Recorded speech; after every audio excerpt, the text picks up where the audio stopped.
जियसड़ी मुंहिंजे पीरल जी खई जीअरे अची झोली ठरन था नार नैणन जा ॾिसियो ॾूरां इहा डोली। पसण में पीर पाठोड़ो नकी मिर्गेल माठोड़ो कुलन ते तंहिंजो काठोड़ो खयो टिलंदी अचे टोली।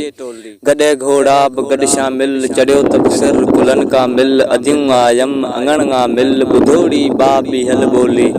छुटी परहेज़ वारी पर लथो मुर्शिद मुरीदन घर करे इरशाद थो अंतर चकासे जेल ऐं चोली।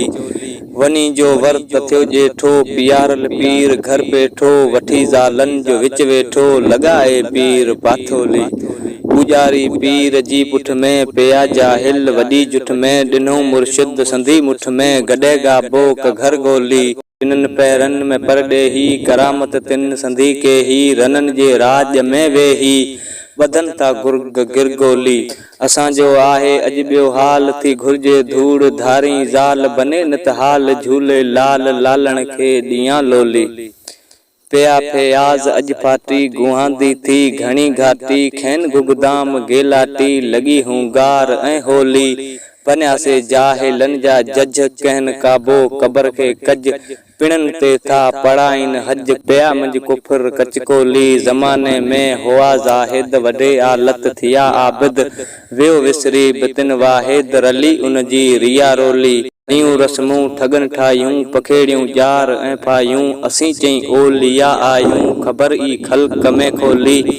छॾियो सरदार जी सुन्नत पिया बेदीन मंझ बिद्दत इन्ही इस्लाम जी उम्मत चवाए ओलिया ओली। लगन अल्लाह असां को अंध पुठीरो पेर वी खां पंध बधन हक़ ते हलण खां बंद गॾी चुनकन चीरो ली। न अॼु पूजा रही परवर छुटी सुन्नत सचे सरवर। न अॼु पूजा रही परवर छुटी सुन्नत सचे सरवर। वठन वाटूं विगियूं वरवर बनी का बात बेडोली। निहारे नेम दिल्ला हल खुदा जो खास पासो झल सचो सो हूं मिठो मुरसल न कर टे पास टापोली। जियसड़ी मुंहिंजे पीरल जी खई जीअरे अची झोली ठरन था नार नैणन जा ॾिसियो ॾूरां इहा डोली।